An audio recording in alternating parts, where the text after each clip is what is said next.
അങ്ങോട്ടാക്ക ചിരിച്ചേ.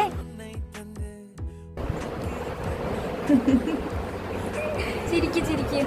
ഈ എന്താ ഇല്ല. അപ്പൊ എനിക്ക് തിന്നാൻ തന്നതാ കോളേജ് വിട്ട് വന്നിട്ട്. പാനിപ്പൂരി അടിച്ചല്ലോ. ഞാൻ വണ്ടി ഓടിക്കാം.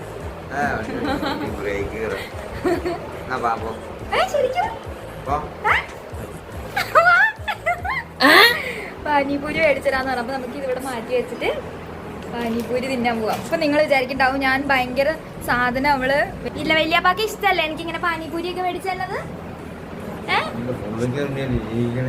അതെ, എന്റെ പുള്ളിക്ക് വേണ്ടി ജീവിക്കണെന്ന. എവിടെങ്കിലും കിട്ടുമോ ഇങ്ങനത്തെ വല്യപ്പാനെ? കിട്ടുമോ? കിട്ടില്ല, ആർക്കും തരില്ല, ചോദിക്കണ്ട. ഇവവേ കൊടുക്കുന്നില്ല. എനിക്ക് ആകെ ഒരെണ്ണം ഉള്ളൂ. അപ്പൊ നമുക്കിനി പാനിപ്പൂരി കഴിക്കാം. ഇനി ഉമ്മാക്ക് നമുക്ക് മസാല ദോശ മേടിക്കാം.